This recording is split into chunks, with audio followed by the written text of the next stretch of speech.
तेजस्विनावधीतमस्तु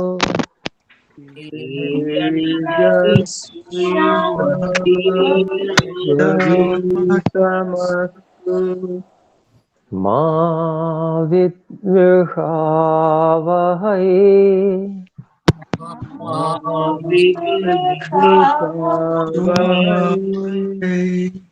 ॐ शान्ति शान्ति शान्तिः।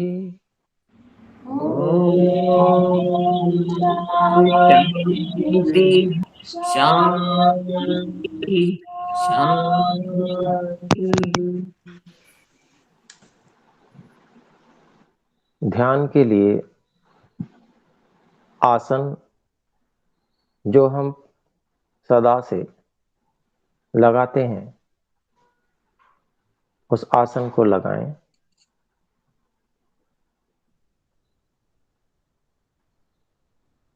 ऐसा आसन जिसमें लंबे समय तक हम बिना किसी बाधा के, बिना कष्ट के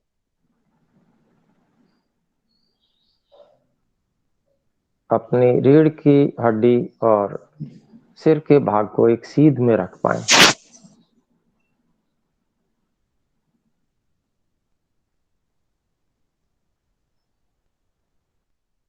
जो कि भूमि से 90 अंश का कोण बनाता हो।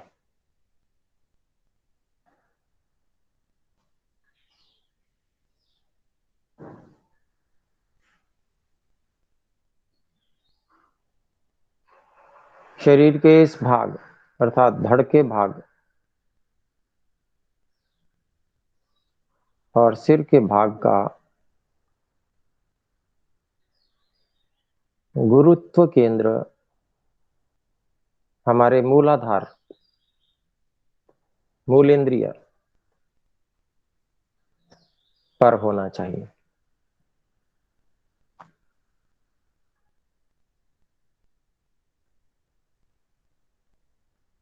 अर्थात पूरे शरीर का भार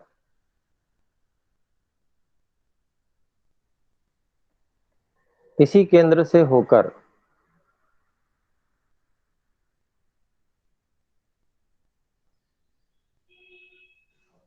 भूमि की ओर आकर्षित रहना चाहिए। रीढ़ की हड्डी एक सामान्य तनाव से युक्त कि जिससे यह अपनी स्वाभाविक स्थिति में सीधी रह सके। जितनी इसमें वक्रता है वह वक्रता भी रहनी चाहिए।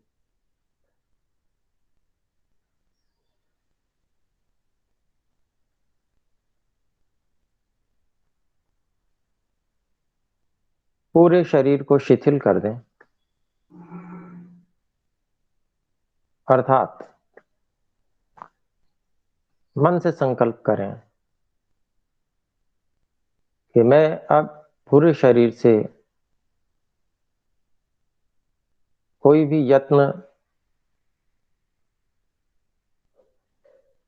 नहीं करूंगा।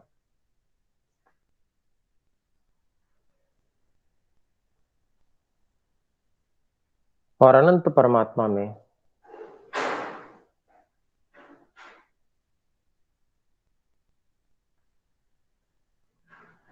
इच्छा और मन को लगाने का प्रयास करें।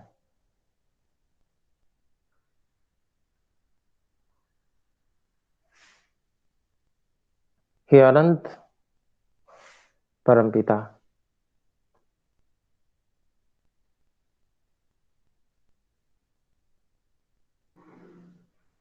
आप सर्वत्र विद्यमान हैं। दूर से दूर सर्वत्र आपकी अनंत बलयुक्त क्रियाएं, अनंत सामर्थ्य युक्त क्रियाएं आप सर्वत्र कर रहे हैं।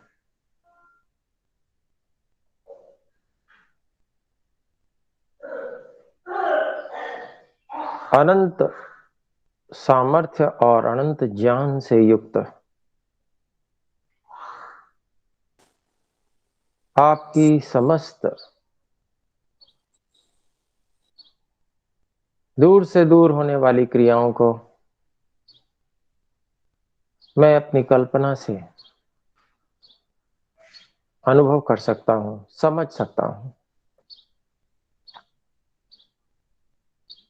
कैसे सूर्य से भी करोड़ों गुना बड़े महान पिंडों को, अरबों अरब पिंडों को आपने आकाश में गतिमान कर रखा है।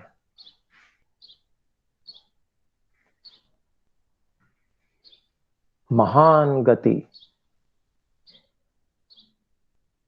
कल्पनातीत गति।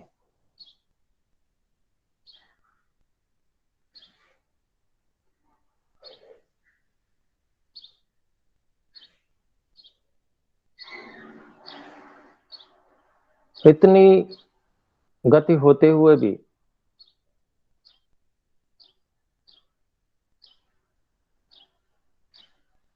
साथ में स्थिरता भी है।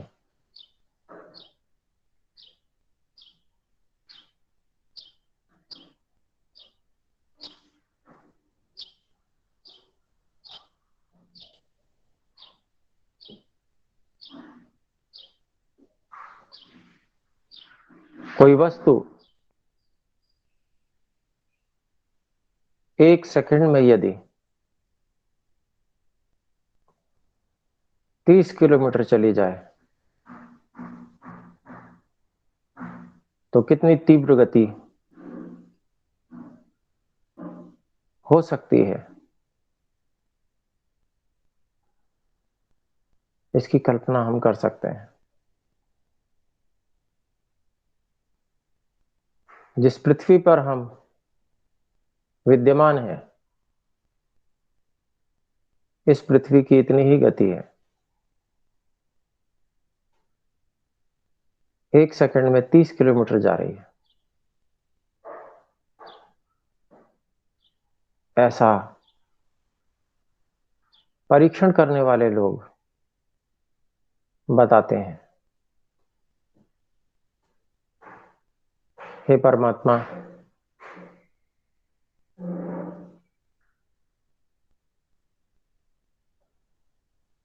सारे ब्रह्मांड में दूर दूर तक विस्तृत, अनंत तक विस्तृत इस आकाश को आपने ही बनाया और धारण किया है।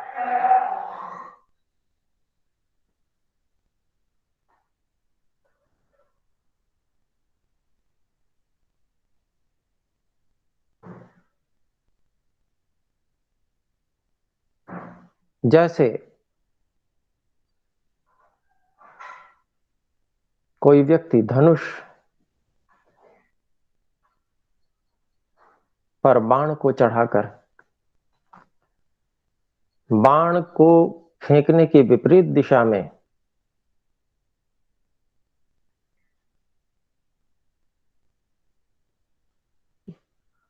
धनुष की डोरी और बाण को खींचता है,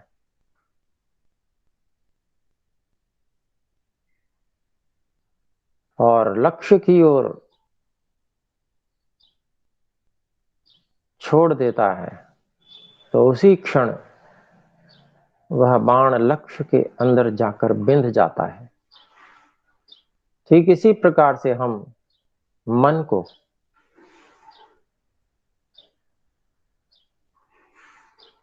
हे परमात्मा धनुष की भांति खींचकर आपके अनंत सामर्थ्य, अनंत बल, अनंत क्रियाओं की ओर खींच रहे हैं। और अब हम इन मन की वृत्तियों को शरीर में धारणा केंद्र की ओर, लक्ष्य की ओर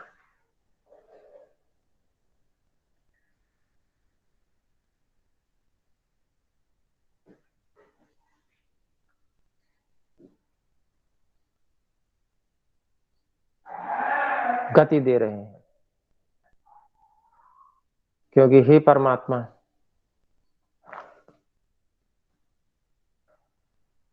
आप तो सर्वत्र हैं।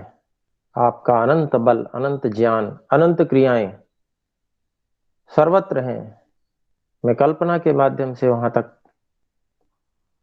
पहुंचने का प्रयास कर रहा हूं, परंतु आप तो मुझे इसी धारणा केंद्र पर ही उपलब्ध होने वाले हैं। यहीं पर मैं आपका अनुभव करने वाला हूं। मेरा उद्देश्य, मेरा लक्ष्य यहीं पर सिद्ध होने वाला है। इसीलिए हे परम पिता परमात्मा, मैं अब अपने शरीर के अंदर इस धारणा केंद्र की ओर केंद्रित हो गया हूं।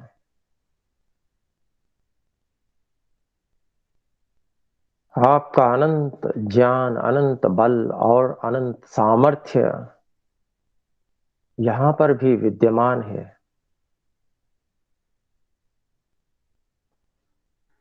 सूक्ष्माति सूक्ष्म शरीर की संरचनाओं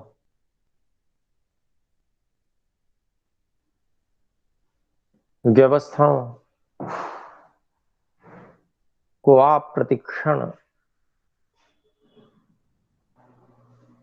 कर रहे हैं।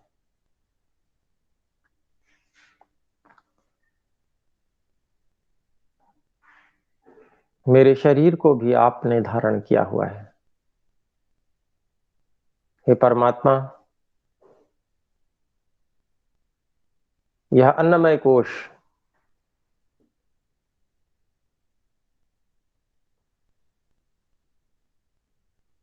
शरीर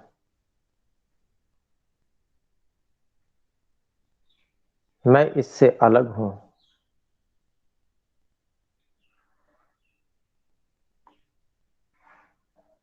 पिछले कई सप्ताहों से मैं इसको समझने का प्रयास कर रहा था और मैं समझ पाया हूं कि मैं शरीर से अलग हूं।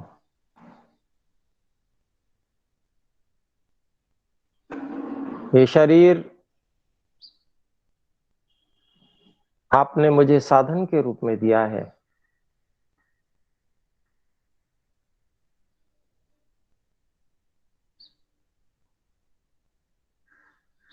मैं इस अन्नमय कोश पर विजय प्राप्त करना चाहता हूं।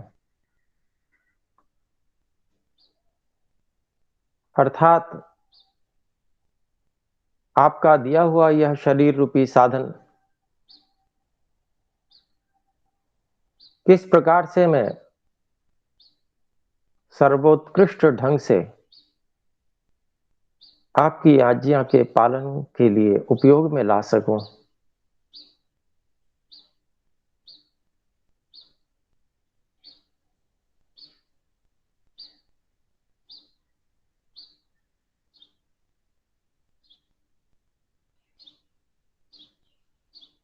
इसके लिए मैं प्रयासरत हूं।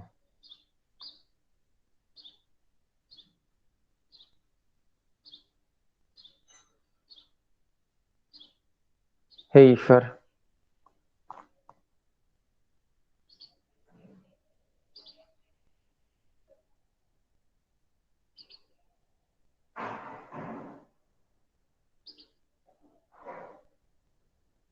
आहार, निद्रा और ब्रह्मचर्य,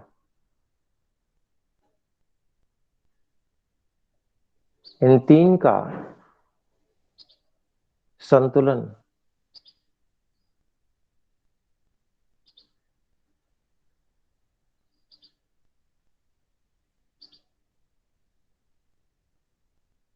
मुझे इस शरीर पर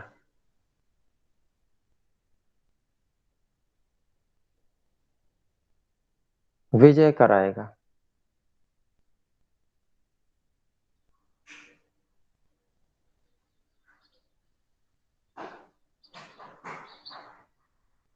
इनमें सबसे मुख्य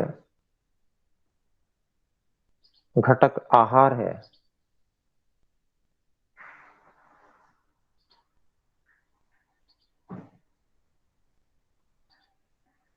शरीर में बल की वृद्धि, हे परमात्मा, वह भी आप मेरे सही आहार के प्रयोग, समुचित आहार के प्रयोग के द्वारा प्रदान करते हैं।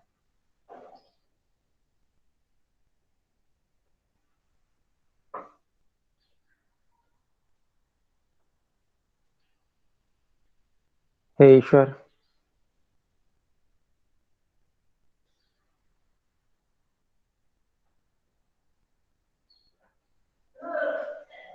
इस शरीर में जो इंद्रियां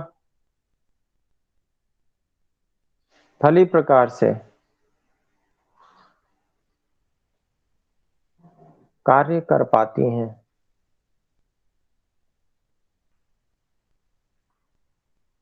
और प्रसन्नता पूर्वक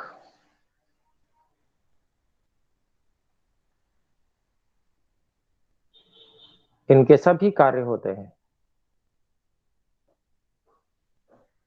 साथ ही शरीर में जो हल्केपन की अनुभूति और सभी कार्यों को कर सकने में सक्षमता की अनुभूति, उत्साह की अनुभूति,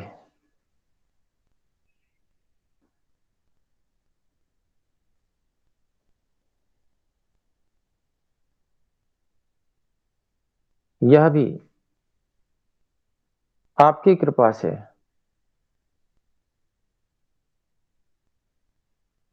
बनी रहती है।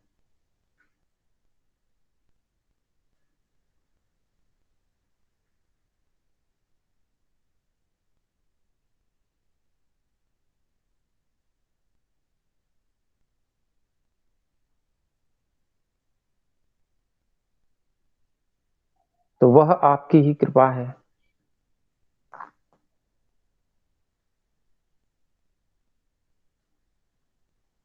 क्योंकि सामान्य रूप से अनेक रोगों की जड़, अनेक रोगों का जो कारण है,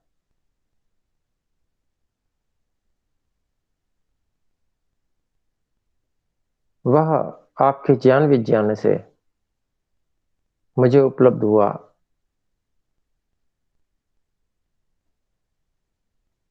और उस कारण को मैंने समाप्त किया है। उस गलत व्यवहार को,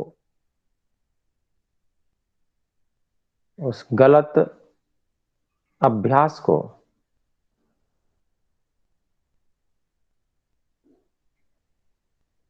मैंने परिवर्तित किया है, बदला है। उसके लिए आपकी दी हुई जो औषधि और वनस्पतियां हैं, उनका भी मैंने ऋषियों के ग्रंथों से ज्ञान प्राप्त करके प्रयोग किया है। हे परमात्मा,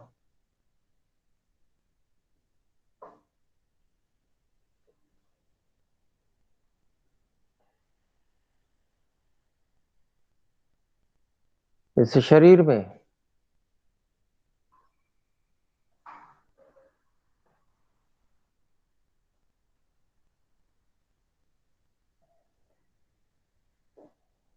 आहार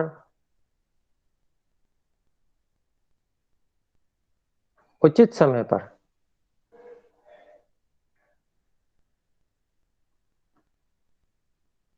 लिया जाने के बाद में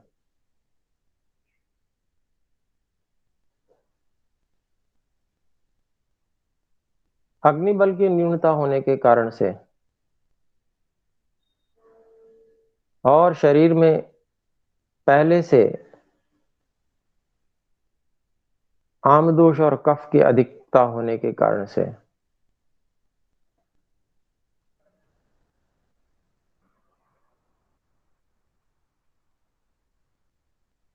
आवश्यकता के अनुरूप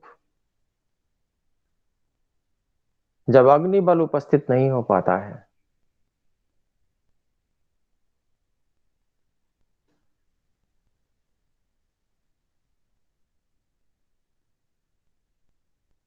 तो भोजन से आम की उत्पत्ति होती है। भोजन का पाचन न होने के कारण से वह आम रह जाता है, कच्चा रह जाता है।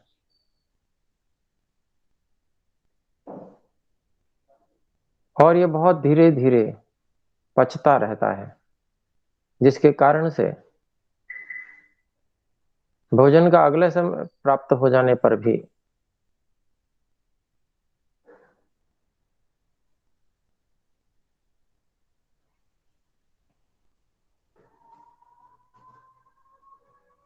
क्षुधा की प्राप्ति नहीं होती है, भूख की प्राप्ति नहीं होती।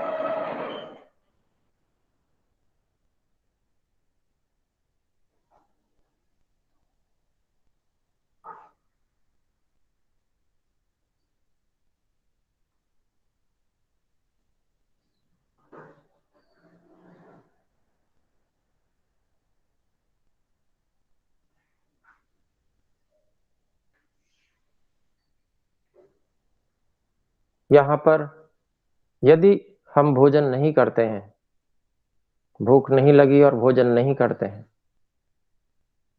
तो शरीर में बल के धीरे धीरे न्यून होते जाने की समस्या रहती है। और यदि भोजन कर लेते हैं तो आम रूपी विष के बढ़ जाने की संभावना रहती है और शरीर में अनेक प्रकार के रोगों को उत्पन्न करती है।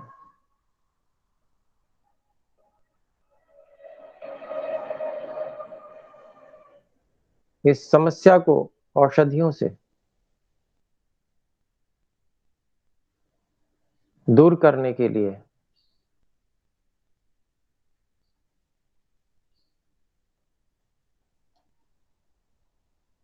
समय विशेष पर, अर्थात जब भोजन का काल हो, उस समय अग्नि का दीपन करने वाली औषधियों का मैं सेवन करता हूं।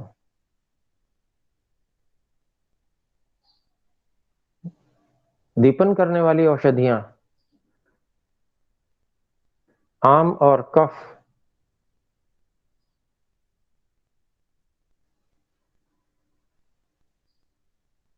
इनको हटाकर समय विशेष पर, स्थान विशेष पर अग्नि की तीव्रता को बढ़ा देती हैं, अग्नि का दीपन कर देती हैं। जिस प्रकार से हवन कुंड में हम आरंभ में अग्नि को प्रज्वलित करते हैं, हल्की हल्की छोटी छोटी संविधाओं को हम लगाते हैं, जिससे कि वो अग्नि को पकड़कर अग्नि के विराट रूप को उपस्थित कर सकें। ठीक इसी प्रकार से हम अग्नि दीपन औषधियों का सेवन करते हैं, जिससे समय विशेष पर अग्नि की पर्याप्त उपस्थिति हो सके, जठराग्नि की पर्याप्त उपस्थिति हो सके। और उसके बाद में हम समुचित आहार का ग्रहण करते हैं। धीरे धीरे आहार का ग्रहण करते हैं।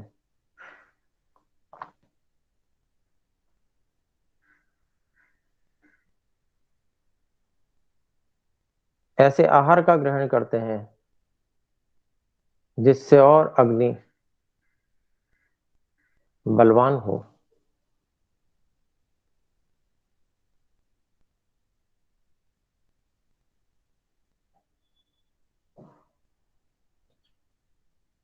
और जब अग्नि बलवान होती है तो भारी आहार का भी सेवन करते हैं।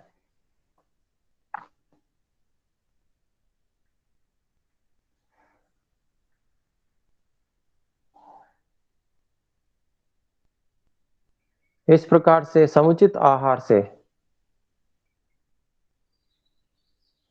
उद्दीप्त अग्नि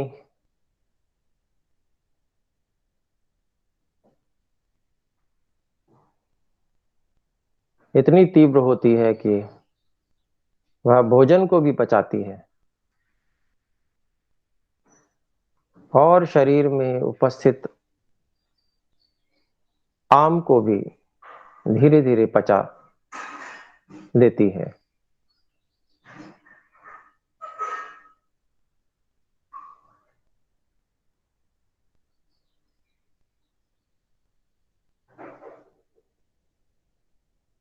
फिर भी क्योंकि समस्या बहुत पुरानी होती है, इस कारण से शरीर में, जठर में और छोटी आंतों में वह भोजन, उसमें से कुछ अंश आम का शेष रह जाता है, आम विष का शेष रह जाता है। तो उसके लिए हम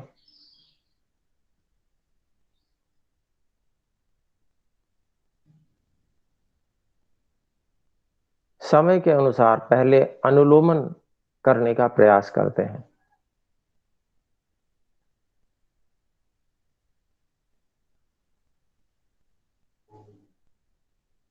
परंतु हमें ये याद रहता है कि अभी भी कुछ आम शरीर में शेष है।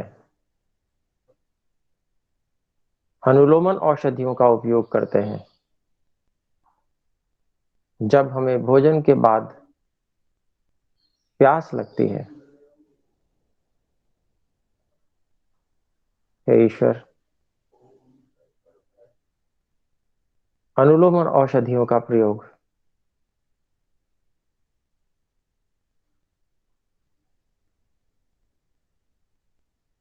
वैसा ही है जैसे यज्ञ कुंड में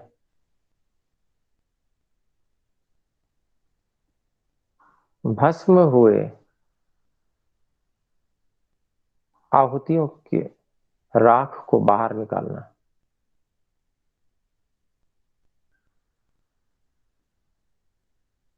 वहां से हटा देना, आगे बढ़ा देना।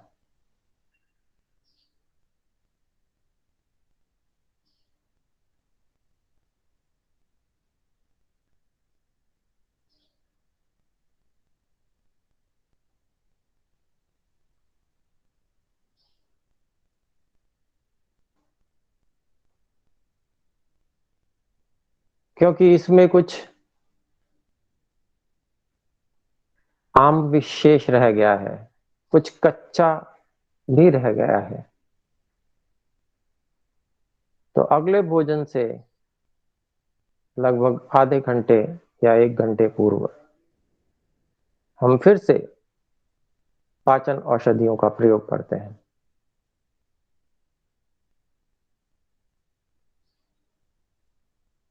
जिससे अगले भोजन के समय तक शरीर में आम विष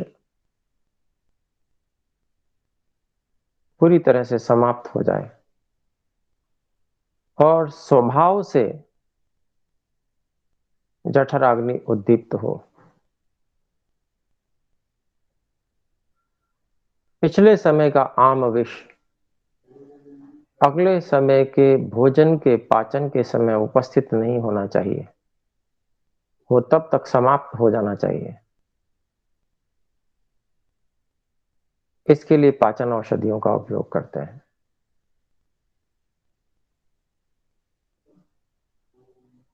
शरीर के लिए, शरीर के आकार, शरीर के सामान्य बल के अनुसार जितने आहार की आवश्यकता है, एक सामान्य सुनिश्चित आहार को जब हम ग्रहण करते हैं और दीपन, पाचन और अनुलोमन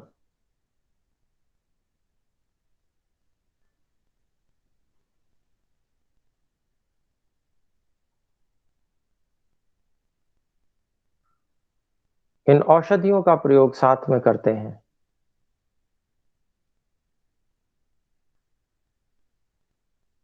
तो समस्याओं का जो मूल है, जड़ है,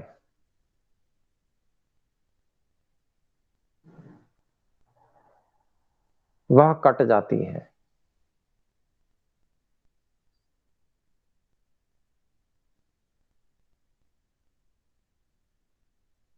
हे ईश्वर, आपका बहुत बहुत धन्यवाद।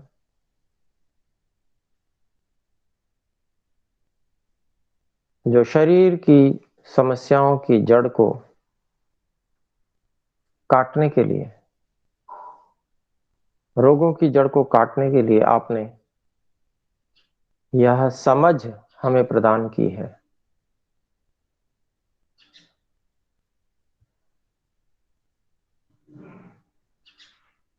इससे हम निश्चित से आपके दिए हुए इस शरीर की, आपकी सहायता से रोगों से रक्षा कर सकेंगे।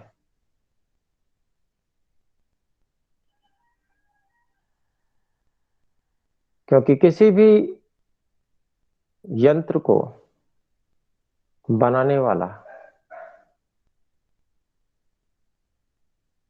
उसके साथ में अवश्य निर्देश देता है कि इसका रखरखाव किस प्रकार से करना चाहिए।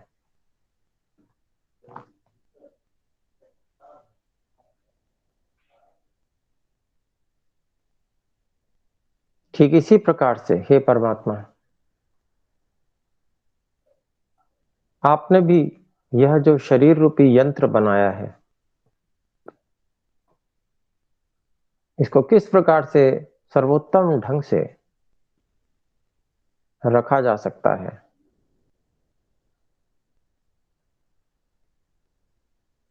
समस्याओं से रहित रखा जा सकता है,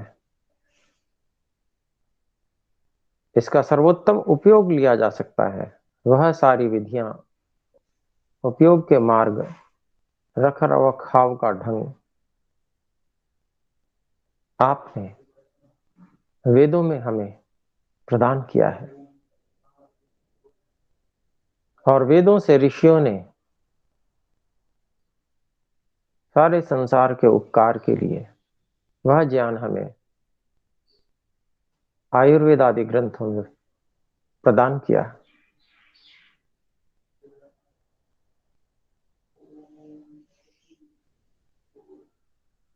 हे परमात्मा,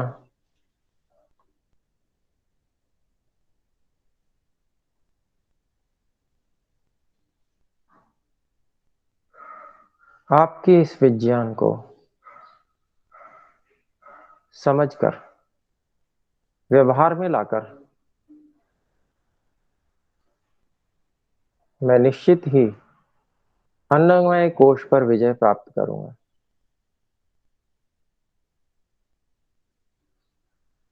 आपके दिए ज्ञान विज्ञान का उपयोग करके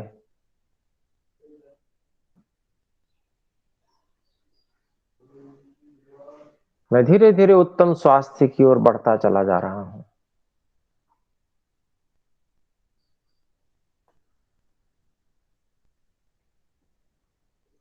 शरीर जो निर्बल हो गया था मेरी ही नासमझी के कारण से,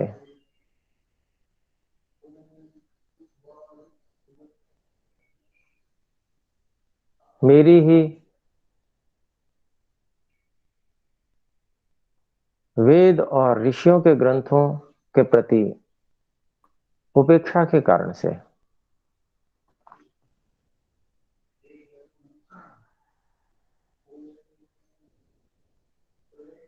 वह अब आपके निर्देश और ऋषियों के मार्गदर्शन के कारण से वही शरीर अब बलवान होने लगा है।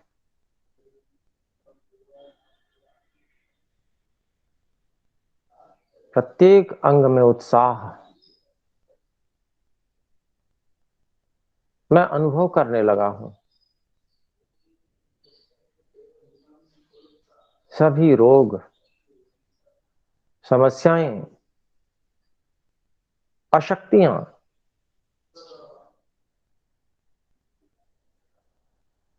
आपकी कृपा से मुझसे अब दूर होने लगी हैं। हे परमात्मा,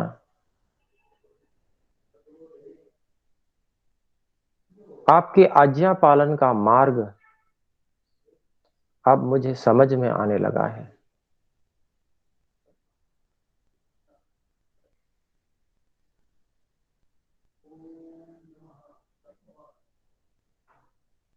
आपने जो ये शरीर रूपी साधन दिया है,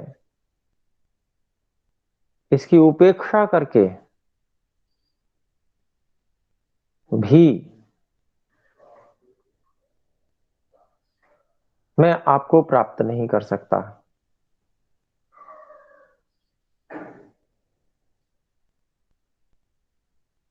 क्योंकि साधन सूक्ष्म कार्यों के लिए सर्वाधिक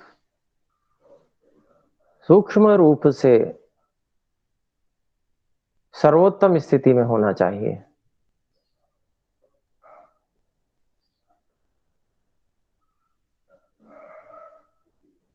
तभी उसी से सूक्ष्मतम लक्ष्य की प्राप्ति की जा सकती है।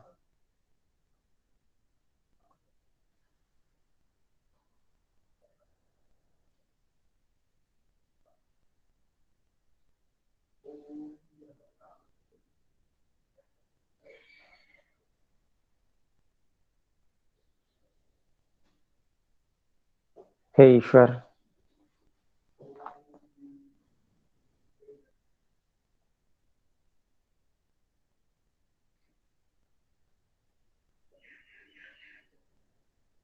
शरीर की सर्वोत्तम स्थिति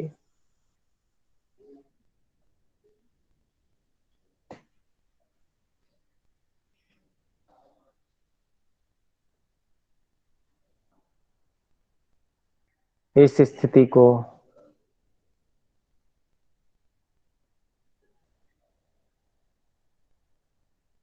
हम सब साधक प्राप्त करने लगे हैं। हम सब साधकों पे आप विशेष कृपा कीजिए, क्योंकि हम सब हृदय से, मन से पवित्र होते जा रहे हैं। हमारी सभी भावनाएं शुद्ध होती जा रही हैं।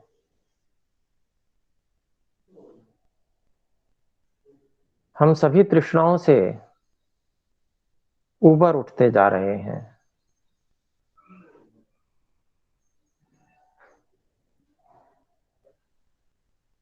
सांसारिक तृष्णाओं में हम नहीं फंसते। हम बहुत सारे लोगों से अपनी तुलना नहीं करते, क्योंकि हे ईश्वर,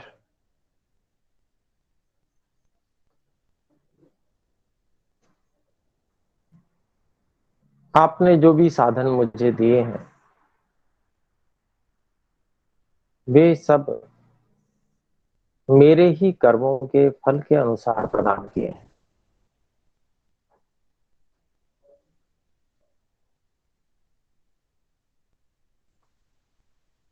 मैंने जितनी योग्यता पूर्व जन्मों में बनाई थी,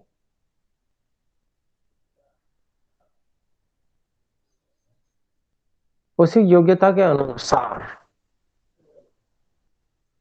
आपने सभी परिस्थितियां मुझे उपलब्ध कराई हैं, जाति, आयु और भोग के रूप में।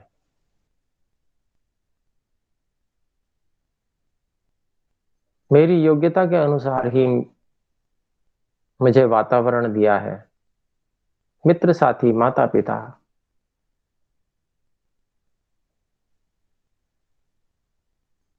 आचार्य वर्ग।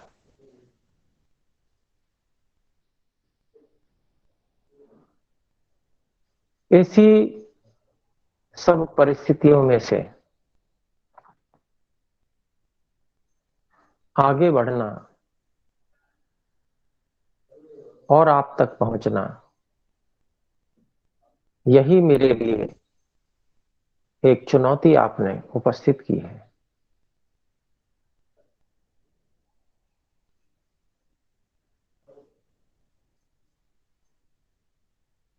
क्योंकि यही चुनौती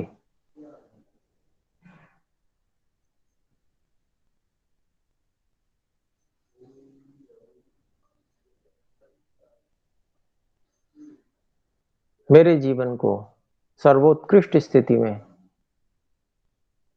पहुंचाने में सहायक हो सकती है। इसे मैं स्वीकार करता हूं।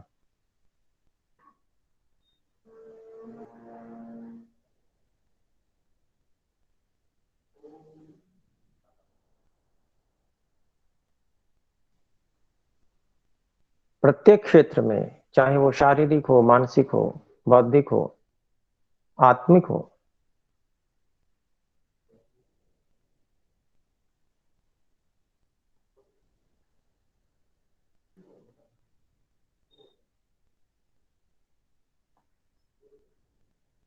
प्रत्येक क्षेत्र में जो जो कमियां मुझ में हैं,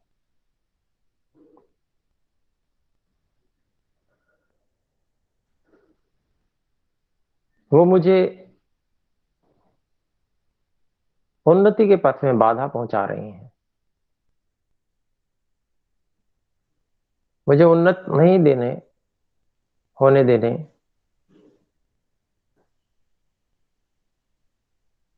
में कारण बनी हुई हैं। मैं धीरे धीरे करके, एक एक करके उन सभी समस्याओं को पहचान रहा हूं। हे पिता, मुझे ये चुनौती स्वीकार है।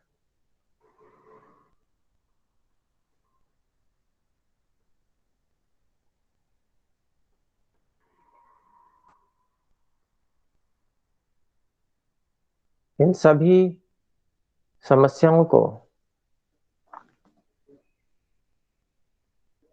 आपकी कृपा से, आपके ज्ञान विज्ञान से, आपकी ही सहायता से, आपके ही मार्गदर्शन से इन सभी कमियों को मैं निश्चित रूप से दूर कर लूंगा।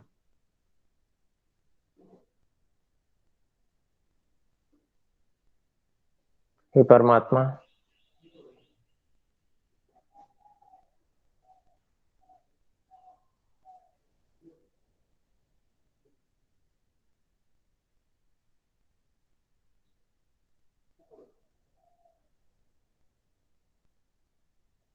शरीर इस प्रकार का हो जाए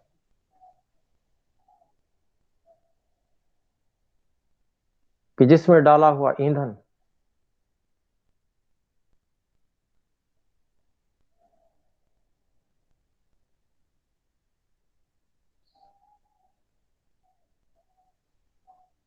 आपकी साधना करने रूपी सूक्ष्मतम कार्य के लिए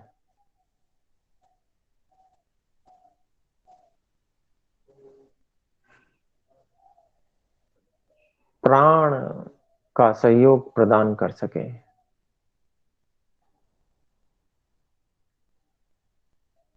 वह उस सूक्ष्मतम प्राण का निर्माण कर सके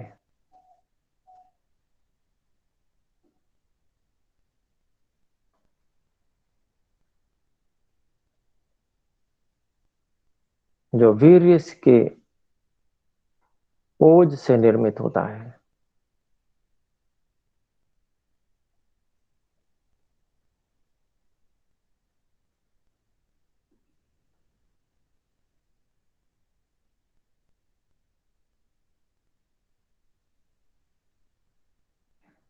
जिसमें अपरिमित शक्ति है।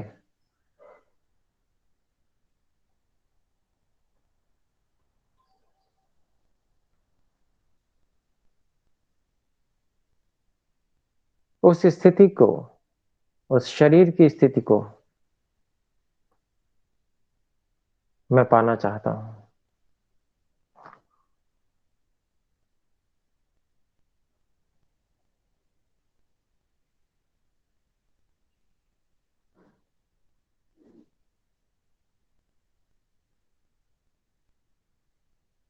शरीर में निद्रा का लेना,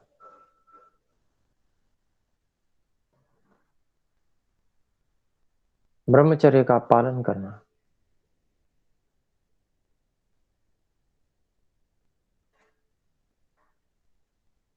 मन को साफ रखना,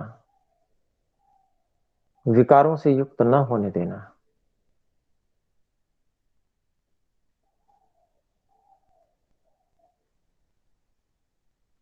सभी परिस्थितियों में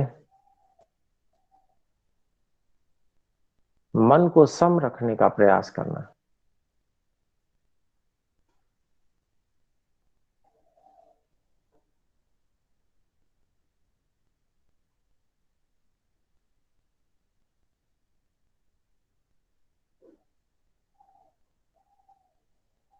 और वास्तव में जो आकर्षण के योग्य आप हैं,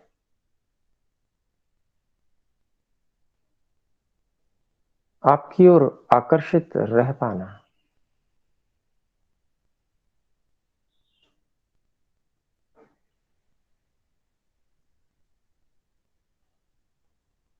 इन सब स्थितियों को मैं प्राप्त करना चाहता हूं। उसके लिए मुझे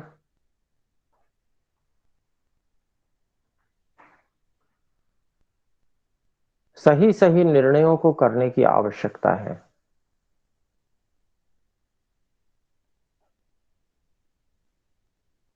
हे परमात्मा, मैं अपने निर्णयों को करने में अन्य जीवों के व्यवहारों से, उनकी उन्नति अवनति से प्रभावित होने लगता हूं।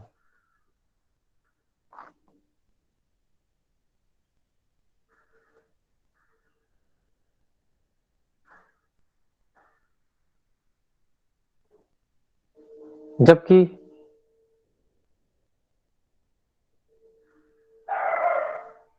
उनसे प्रभावित होने का कोई कारण ही नहीं है।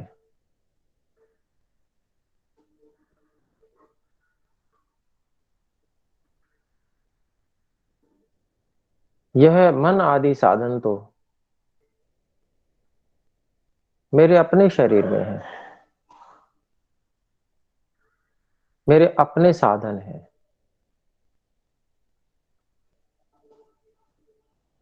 मेरे पास उपलब्ध हैं। मेरी इच्छाएं मेरी अपनी हैं। इन सब पर मैं स्वयं कार्य कर सकता हूं, बिना बाहर की किसी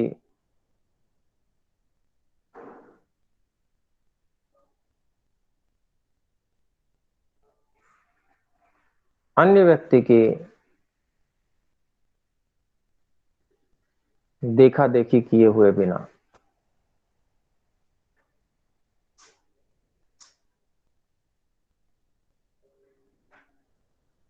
मुझे प्रेरणा प्राप्त करनी है ऋषियों के ग्रंथों से,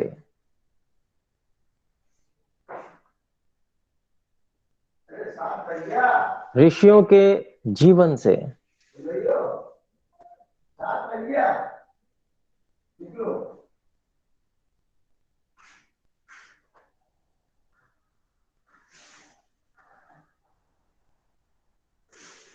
उस प्रेरणा को प्राप्त करके मुझे मन की सभी तृष्णाओं से ऊपर उठना है।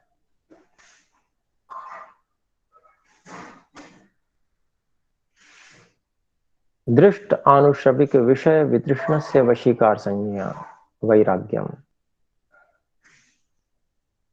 सभी देखे हुए और सुने हुए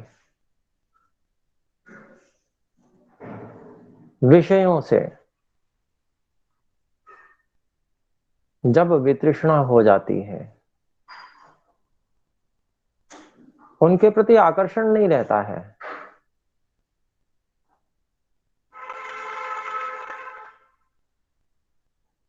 तब जो मन पर पूर्ण अधिकार की अनुभूति होती है, उसी को वैराग्य कहते हैं।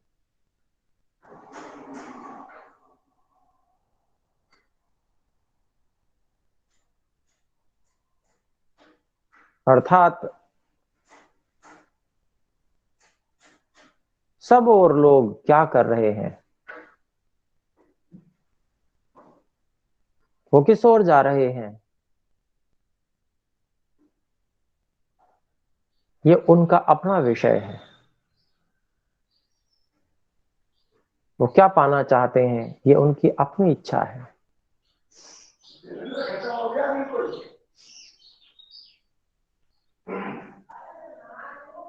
वो क्या करने वाले हैं, यह भी एक अलग विषय है। मुझे स्वयं निर्धारित करना है कि मुझे क्या चाहिए, मेरे लिए क्या महत्वपूर्ण है। हे ईश्वर, मुझे यह बात बहुत अच्छे से समझ में आ चुकी है कि जो आप संसार की सभी गतिविधियों में समान रूप से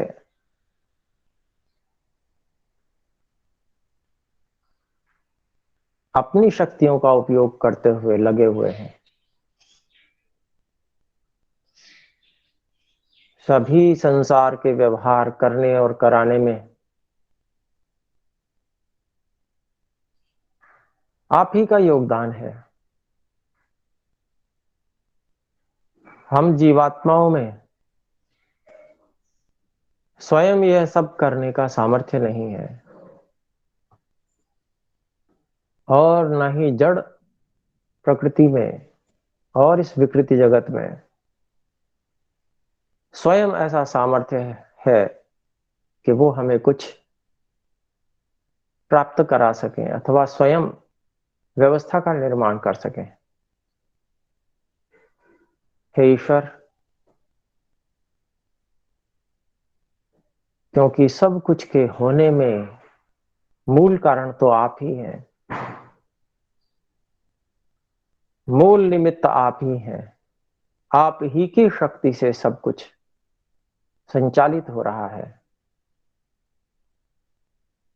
आप ही ने सब कुछ को धारण किया हुआ है।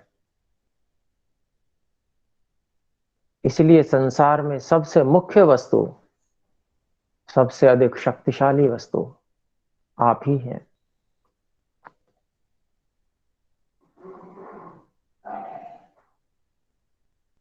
इसलिए हे परमात्मा, अन्य सभी वस्तुओं को महत्वपूर्ण मानने की अपेक्षा अब मैं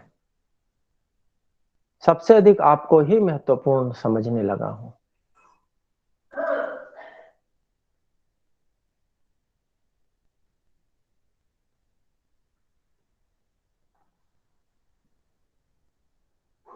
यदि आपको पा लिया तो सब कुछ पा लिया।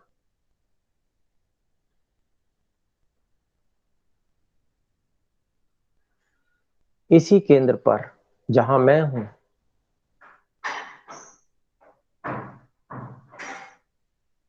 यहीं तो आप मुझे मिलने वाले हैं, क्योंकि अब ये सुनिश्चित हो गया है कि आप ही सबसे अधिक महत्वपूर्ण हैं। मेरे लिए भी सबसे अधिक जरूरी आप ही हैं। इसलिए मैं बाकी सारे बाहर के आकर्षणों को नमस्ते कर रहा हूं।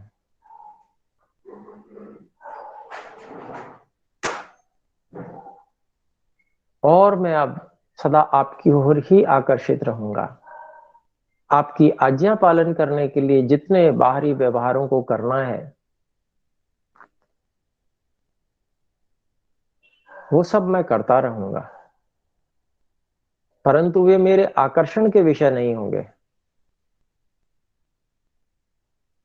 मैं तो केवल आपके प्रति आकर्षित हूं, आपकी शक्ति के प्रति आकर्षित हूं, आपके ज्ञान, बल, आपके आनंद की ओर आकर्षित हूं,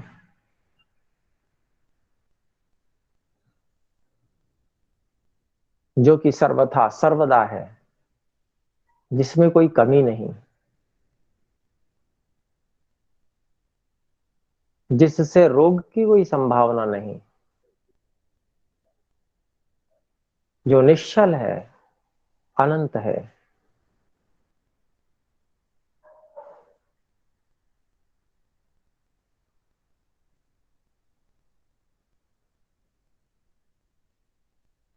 रस ही रस है, आनंद रूपी रस। हे परमात्मा,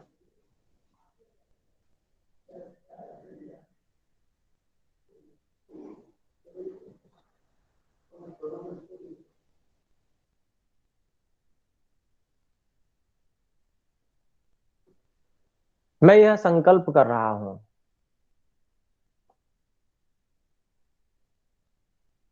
कि आपकी ओर आकर्षित रहते हुए ही आपके आज्ञा पालन रूप बाहरी कार्य में करता रहूंगा। और अब मैं धीरे धीरे इस ध्यान की अवस्था से बाहर की ओर प्रस्थान कर रहा हूं।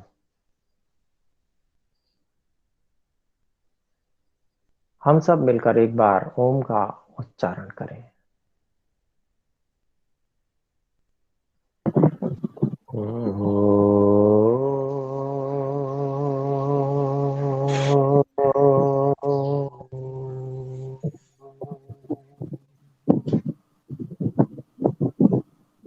धीरे धीरे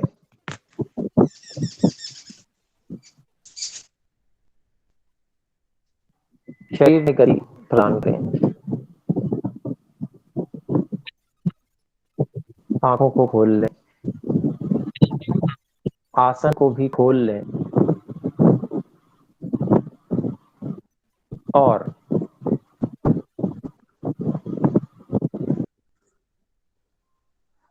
यदि कोई शंका हो अथवा अपने अनुभूति को कुछ बताना चाहते हैं तो अपनी बात रख सकते हैं।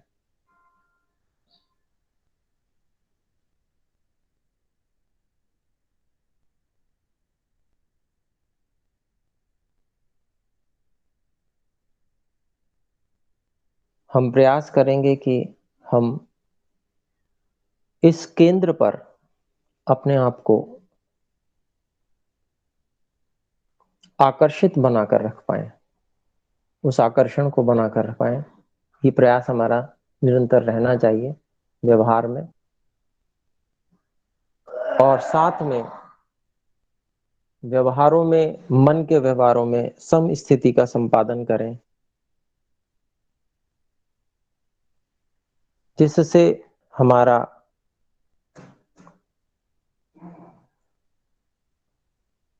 मन का व्यवहार उत्तम होगा और निद्रा और ब्रह्मचर्य उत्तम हो जाएंगे। आहार भी हम समुचित लेंगे इसी समता के आधार पर। बाहरी आकर्षण छोड़कर हम आंतरिक आकर्षण की ओर रहेंगे तो ईश्वर के दिए हुए साधन को उत्तम उत्तम उत्कृष्ट बनाने के लिए प्रयासशील होंगे, शरीर रूपी साधन को। और जो जो कमी है उन कमियों को दूर करके हम पूर्ण बल की स्थिति में, शरीर के निरोग और पूर्ण बल की स्थिति में हम लाने का प्रयास करेंगे। तो आज इतना ही। ओम का उच्चारण अपने सब कर ही चुके हैं, तो विराम करते हैं। सभी को सादर नमस्ते। नमस्ते गुरुजी। नमस्ते। नमस्ते गुरुजी।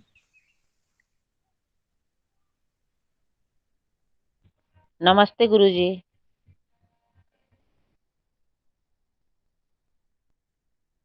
आप सबसे अनुरोध है, कृपया मीटिंग से लीव कर दें ताकि रिकॉर्डिंग को स्टॉप किया जा सके।